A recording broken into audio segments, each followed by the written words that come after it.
After a quiet offseason with multiple teams passing on him, it seems like the Pelicans might be ready to part ways with Brandon Ingram too. While Ingram believes he's still in his prime and deserves a max contract, the Pelicans seem to be looking elsewhere for their future. So, is Brandon Ingram still worth the max? Don't forget to like and subscribe for more NBA content. Brandon Ingram's NBA journey began with a lot of hype. I mean, the guy was supposed to be the next Kevin Durant. Big shoes to fill, right? When the Los Angeles Lakers drafted him over Jaylen Brown in 2016, they believed they had found their future superstar, the lanky 6'8 forward with a smooth jumper and endless potential. But Ingram's rookie year? Let's just say it was far from Durant-like. Averaging a modest 9 points per game on 40% shooting, Ingram's first year in the league wasn't exactly setting off fireworks. Laker fans were a bit underwhelmed, but hey, not every future star shines right out of the gate. The learning curve is real, and Ingram had a pretty steep one to overcome. By the time his second and third years rolled around, Ingram began to blossom. His scoring averages jumped, his confidence grew, and people started to see glimpses of what the Lakers hoped for when they drafted him. Still, it was clear that he wasn't quite at that Kevin Durant level everyone had hoped for. But hey, there's only one KD, and it's not exactly easy to replicate one of the greatest scorers in NBA history. Then came the big move. In the summer of 2019, Brandon Ingram found himself shipped off to New Orleans as part of the trade package for none other than the fierce paint protector Anthony Davis. If you're gonna get traded, might as well be for a top-tier superstar, right? While some young players might have taken it personally, Ingram embraced the change. And New Orleans? Well, they embraced him right back. Ingram quickly became the star of the Pelicans, averaging over 23 points per game in his first season and earning his first All-Star nod. He wasn't just another piece of the AD trade.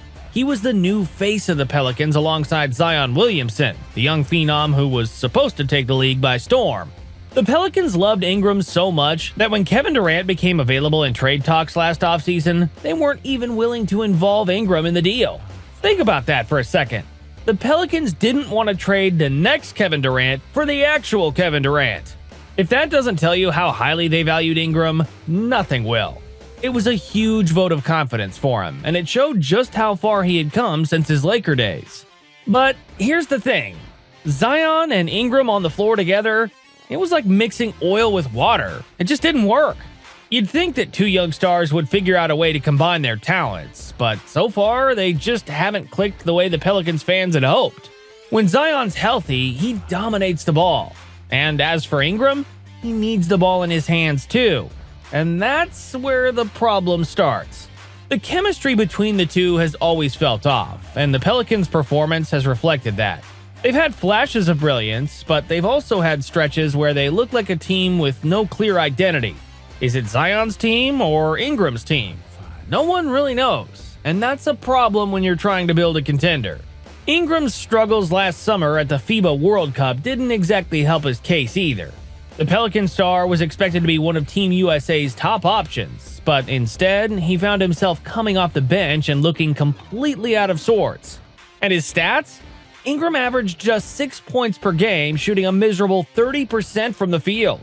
If you're Brandon Ingram and you're supposed to be in your prime, those numbers are simply embarrassing.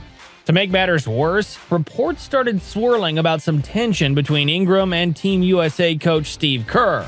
The two apparently didn't see eye to eye on Ingram's role, and the situation didn't get any better as the tournament went on.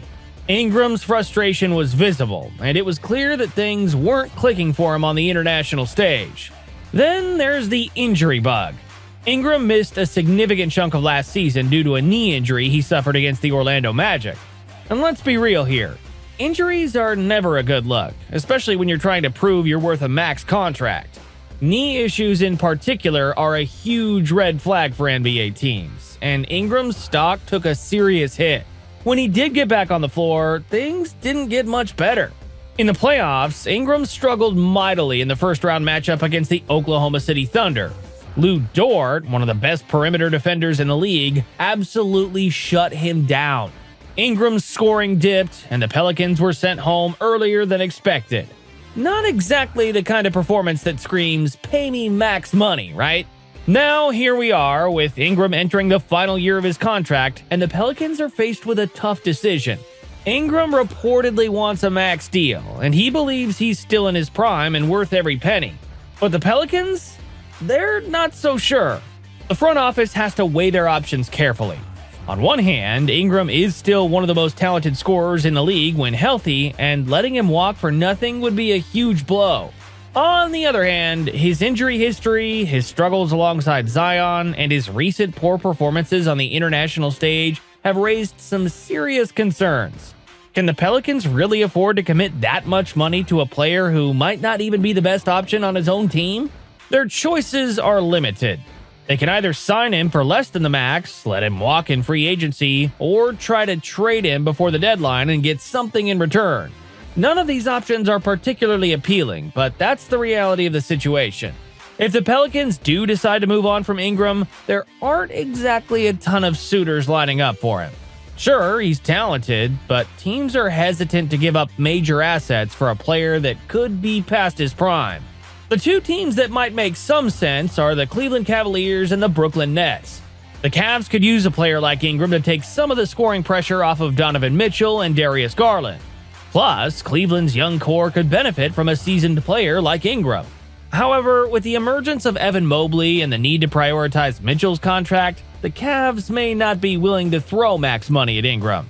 As for the Nets, they've been in rebuilding mode since the whole Kyrie and KD saga ended.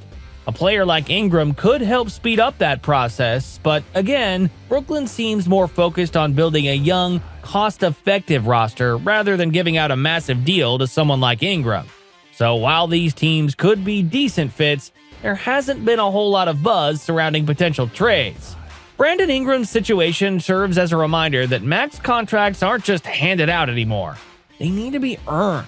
Teams are getting smarter about how they spend their money, and players need to prove that they're worth the massive investment. For Ingram, that means showing he can stay healthy, perform in the clutch, and coexist with other stars. Otherwise, the Pelicans and other teams will have no problem moving on. At his best, Ingram is an elite scorer who can carry a team on any given night. But those nights are becoming fewer and farther between. The injuries, the inconsistent play, and the awkward fit with Zion have all raised legitimate concerns about whether Ingram can still be a franchise cornerstone. The Pelicans seem to think the answer is no, and based on what we've seen lately, they might be right. But what do you think? Is BI worth a max contract?